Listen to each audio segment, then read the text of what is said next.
All right, y'all, welcome back to another video. Today I'm just doing some basic sprinkler irrigation repairs. I have in-ground irrigation, and I'm gonna change out some heads, raise some heads, and maybe even get into something a little more. And I'm gonna take you along with you and show you what I do along the way, and maybe teach you a couple, 2 or 3 things too. Let's get out on the lawn, get to it. So the first thing is this head right here on the corner. This is actually one of the originals that was here when I moved in. I've replaced about 90% of the others, but this one, it's just stopped rotating, and so just need to switch it out. So the first thing we're gonna do is dig it out, see what we're dealing with.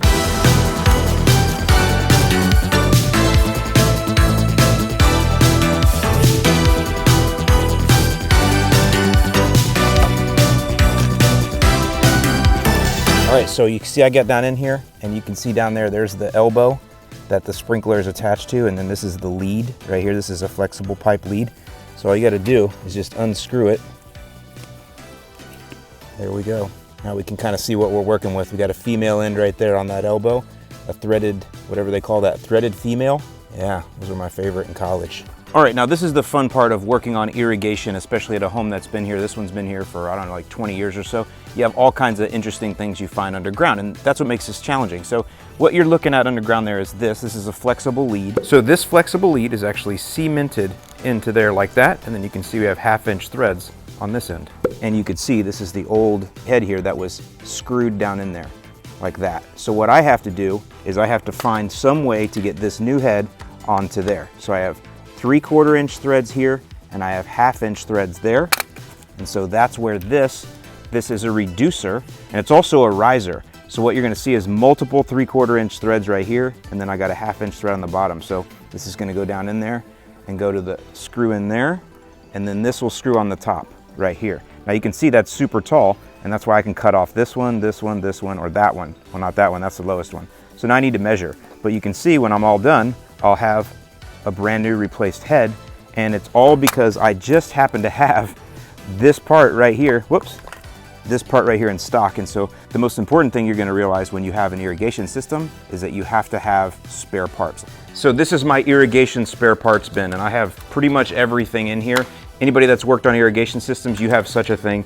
And when you find a part that works, you end up buying like 10 or 12 of them because you know you'll need one later. And so that's why I happen to have this one in stock. But one thing you're gonna realize when you start working on irrigation, it's super easy. And I recommend that all of you do it. You're not gonna hurt anything. This is outdoor water. If it leaks, who cares? So I really encourage you to get doing it. But one thing you'll realize is when you're new at it, you're gonna have to run to the Home Depot or to the Lowe's like 5 or 6 times every time you try to do any of these repairs.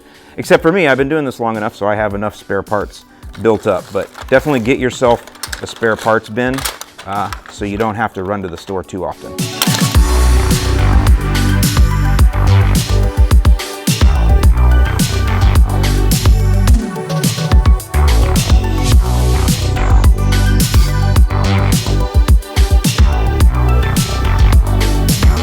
All right, now some of you might be asking a question, which is why didn't I use Teflon tape? So just to review, this is our setup, right? And this is the cutoff riser. I cut it down there. And you would see that I put the head right on the top there, right? And you might be thinking, why didn't you use Teflon tape right there? Now, Teflon tape is typically used to stop leaks in fittings and plumbing. And so Teflon tape is something you use for sure in indoor fittings. But with an irrigation system, it works a lot differently. And the first thing is, if that does leak a little bit right there, I don't really care because this is only on for 30 minutes at a time and it's not gonna leak enough to matter. But really, when the system is off, this is not under pressure at all. Let me show you why.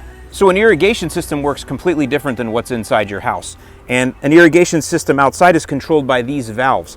And what the valves do is they allow water to go through, and there's a solenoid that's tripped that allows that water to go through. So on this side of the system is where all the pressure is sitting all the time. And so there is a lot of Teflon tape used in these valves. But on the other side out there where the heads are at, there's no pressure. There might be a little water left in the lines here and there. You probably notice sometimes when you turn your system on, air blows out first. That's because all the lines out there are mostly full of air, and they only get water through them when you activate one of these solenoids or you open up a zone, right? Or you open up one of these valves. Then the water's flowing through. Well, at that point, this is only on for like 30 minutes. And so if there's a little bit of leakage right there, I don't really care. I mean, it's going in the lawn where I want it anyway. So if you want to use Teflon tape in this situation, you could, but it's just an added piece of frustration that is not needed. Again, you do use Teflon tape when you're doing your hookups here for the valves and such, but out there in the lawn, when it comes to the heads, there's no Teflon tape needed. All right, so I have the new head in and I've got it at the proper height.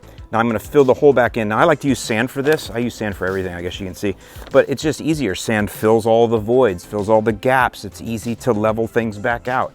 It just works. So I just fill the hole with pure sand and I make sure I pack really good underneath because I dug all that out. So there's an elbow down in there and I make sure I pack plenty of sand underneath that elbow to provide plenty of support.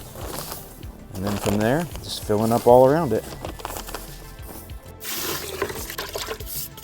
I like my donuts clean, especially inside the hole here. Reminds me of my college days. Right here you can see where this one's been hit with the lawnmower a whole bunch of times, and that's exactly why we have this concrete donut here, because better your lawnmower hit this donut than hit your sprinkler head and ruin it every time.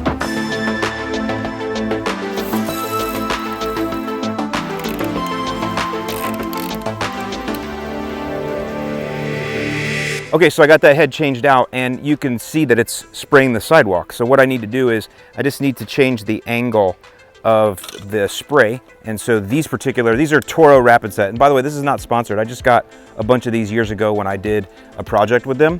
But you can actually change out the nozzles to get a lower angle. It comes with different angles. This one's kind of the standard angle, but I'm gonna go ahead and go for what they call a low angle. And that should go ahead and flatten this back out so it's only hitting the grass and not wasting water on the sidewalk.